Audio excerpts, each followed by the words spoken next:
Hey kids, it's Bruce Coville, and I'm here to tell you a story.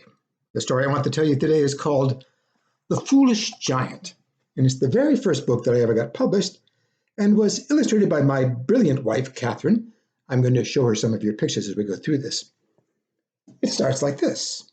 Once upon a time, there was a giant whose name was Harry. He was not very bright. Oh, he was friendly. He was brave, and he was kind. But he was not very bright. Harry liked to do things for the people he lived with. In summer, he would pick pine trees and make them into fans to cool off the town, and use a bathtub to water people's gardens. He even held up the steeple while the town church was being built under it. But the best thing that Harry did was to keep the wicked wizard, who lived in the tower at the top of the hill, from taking over the town. Only nobody knew about that because that wizard never dared to make trouble as long as Harry was around. Now, sometimes people got angry with Harry and he tried to be helpful.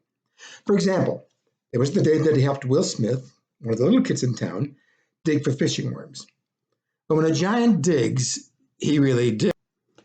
By the time he was done, they had a giant hole right at the edge of the town that nobody wanted. Even worse was the day he wanted to help with the winemaking. You know, back in those days, people would pick grapes. They put them in big wooden vats. Then they would take off their shoes and socks and step on the grapes to squish out the juice. Ooh. Harry thought that looked like fun. He took off his shoes, his feet were this big, out of the frame. He took one step and splat, broke the wine vats all to pieces. Worst of all was the day he picked some flowers for the mayor's wife, who he liked very much. But when he took them through the door, it turned out what he had picked out were the mayor's best apple trees. Well, the mayor was so angry. It's not easy to yell at a giant. You got to look up to do it. But he did. "Harry, you great fool," he cried. "I am sick of your stupid tricks. Why don't you get out of town?" "That's right," cried the people. "All you do is cause," and kids can always finish the sentence, "trouble." Harry thought his heart would break. But then he thought about all the messes he had made. Maybe the people were right. Wiping away his tears, Harry went home and packed. Then he moved to a cave far from town. But Will Smith followed him to see where he went because he didn't want to lose his friend. Now, when the wizard saw Harry go, he rubbed his hand. Now there was nothing to stop him from taking over the town. First, he turned the mayor's wife into a cow. The spell only lasted for 3 hours, but it proved what he could do. So when he came down to the town and told the people, "I want half of everything you have, I'm going to turn you, all of you, into stone toads," they knew he could do it. So they gave him what he wanted, but he was greedy. And soon he wanted more and more and more, and before long, there was not one thing left to give them. When the people told the wizard this, he was very angry. He said, "You've got until sunset to find more, or poof, stone toads, every one of you." What could they do? What could they do? They huddled in their homes to wait for the end, except for Will Smith. He went to get Harry. He ran out of the town, through the valley, up the hill, to the mountain. When he got there, he found Harry sitting in front of his cave, shaving. He put soap all over his face. He had a scraper out to get the whiskers off with. He had his mirror tied around his neck because Harry lost things a lot, even when he was holding them. He was looking at himself in that mirror.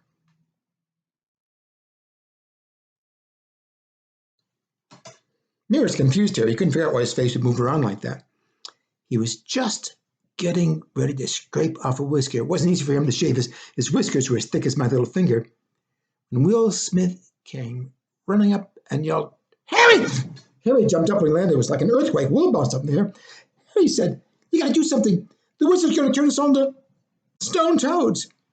Harry didn't even finish shaving. He dropped the scraper, picked up Will, put him in his pocket, and ran for town. Ba-doom, ba-doom, ba-doom, down the mountain, through the hills, through the valley. It was like 1,000 earthquakes. The soap was over Harry's shoulder. The mirror was bouncing around his neck. Will was in his pocket going boing, boing, boing. His eyes were going in circles. It was almost sunset when they reached the town. Time was running out. There's a flash of the tower. That was the wizard. Getting his magic ready, Will climbed up to the top of Harry's pocket. Harry said, "You gotta do something."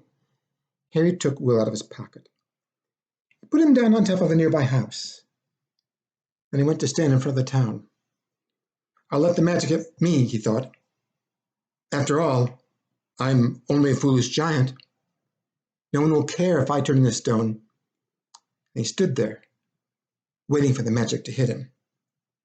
When Will saw what Harry was doing, he yelled, "Harry, come back!" When the people heard Will yelling, they peeked out the windows. "Harry, come back!" they cried. It was too late. There's another flash of light from the tower. The wizard had thrown his magic and struck Harry right above his heart. Everyone began to cry.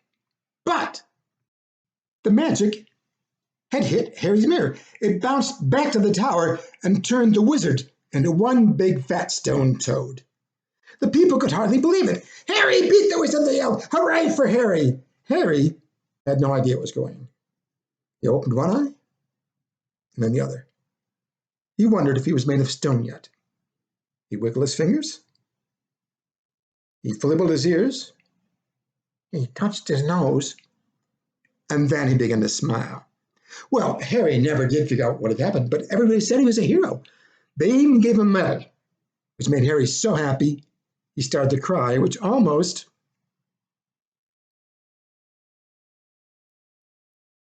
drowned the poor mayor.